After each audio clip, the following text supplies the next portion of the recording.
It's lesson 14, Science 8, and we're going to do another investigation today, Investigation C. That means you need a pencil, the journal slip Investigation C, and your science journal. It's sometimes difficult to understand how forces operate between two objects when they collide. Believe me, it took me a long time to really understand this concept so that I know it takes multiple experiences for you to really become comfortable with this. Let's use this example for a moment. Let's say you have a hammer and a nail and you want to make them collide. We can actually examine this event in three parts. Before the collision, the hammer is moving at a greater speed than the nail with more mass than the nail. Now at the moment of impact, the hammer puts a force on the nail and the nail pushes back with a force on the hammer. You could see this with the arrows. The key here is that the forces are equal and opposite in direction. This is why for a brief moment in time, the hammer seems to stop on the nail, and at the moment of impact, no movement occurs. The two forces cancel and they're balanced. But right after impact, the nail moves into the wood. It actually moves. Why? The forces were just equal and opposite. They were balanced. It doesn't seem to make sense. Well, this is because there's a greater net force acting on the nail. Since the hammer was more massive and moving at a greater speed, right after impact, there's a greater net force applied to the nail. And we know this is the case because the nail moves in the same direction of the hammer, moves into the wood. This means when we're analyzing collisions, we have to do so in three separate parts. We need to look at what's happening before the impact, what happens at the exact moment that they hit each other, and then the resulting motion, how the objects move afterwards. Today we're going to look at footage that we've already looked at so that we can clear up any misconceptions that we might have had. This is an extremely important lesson, so I really want you to focus on the footage in three parts. Before the objects collide, right when they're colliding, and the moment after the impact, the motion that occurs after. Here, let's do the first one together.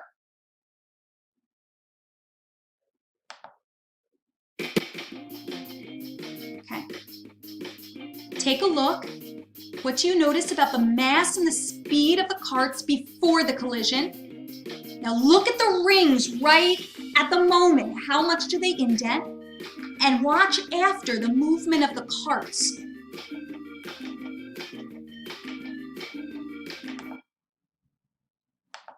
Okay, so now what I need you to do is I need you to pause this screencast and answer the questions on your journal slip for collision 1. I really would encourage you to rewind this a bit and watch this collision 1 again. Watch for those three parts: before impact, during the impact, and the motion of the carts after the impact. Do this now.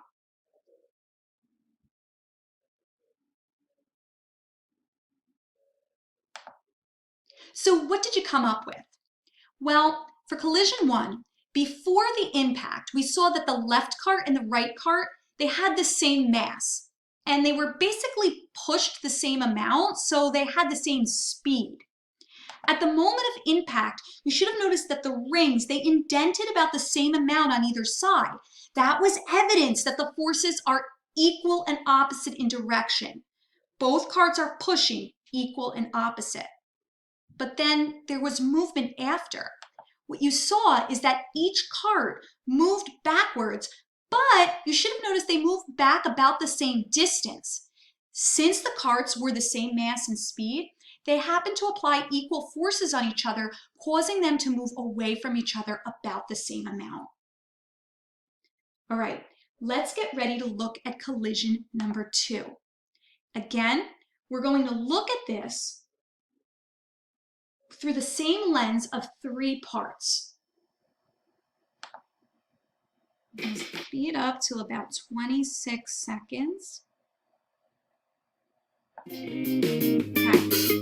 Look at the mass and the speed of the cart before the collision. Right at the collision, there's the indent of either, and then notice the motion this time after. It's a little bit different than what we saw in the previous one. Okay, just back that up so you have it on your screen. So what I want you to do now is I want you to pause the screencast again. And for collision 2, answer the questions on your journal slip. Again, I encourage you to rewind and watch it. Really push yourself to think about this before moving on in the screencast. It'll let you know what you do and don't understand. Do this now.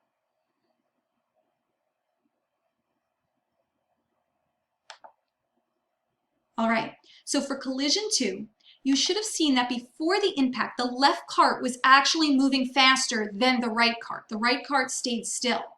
The moment of impact, again, each ring indented about the same amount.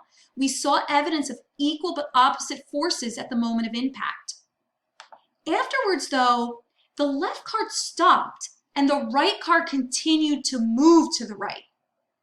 This was because since the left cart was coming in at a faster speed, there was a greater net force applied to the right cart. This net force caused the right cart to move in that direction, just like the example of the hammer in the beginning. Okay, we're ready for collision number 3. I'm going to bring it to about 1 minute and 11 seconds. And notice the mass and the speeds of the carts before. Here's the moment of impact. Watch the indent, and there's the motion after. Okay. Pause the screencast, rewind and take a look at the clips, and then answer the questions for collision 3.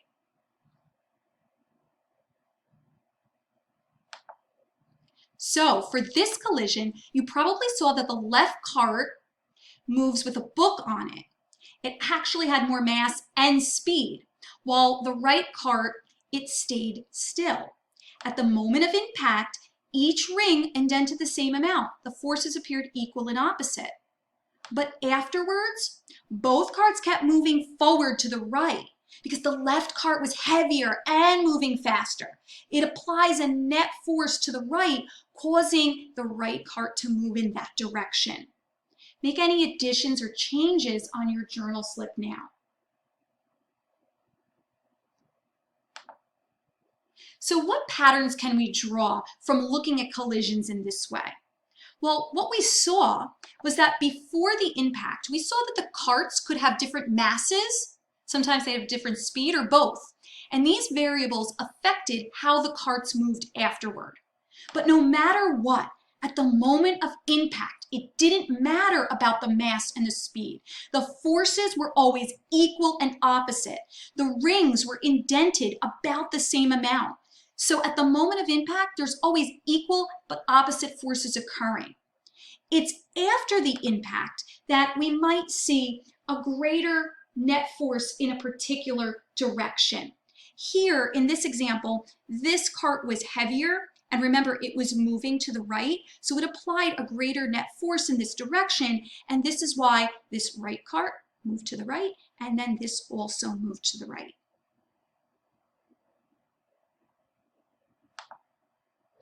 Okay, it's time to submit evidence of today's learning. Please submit your journal slip Investigation C, either a photo of your written responses or a digital copy. This was a really important lesson, so if you have to review it, feel free to. Until then, keep thinking and keep learning.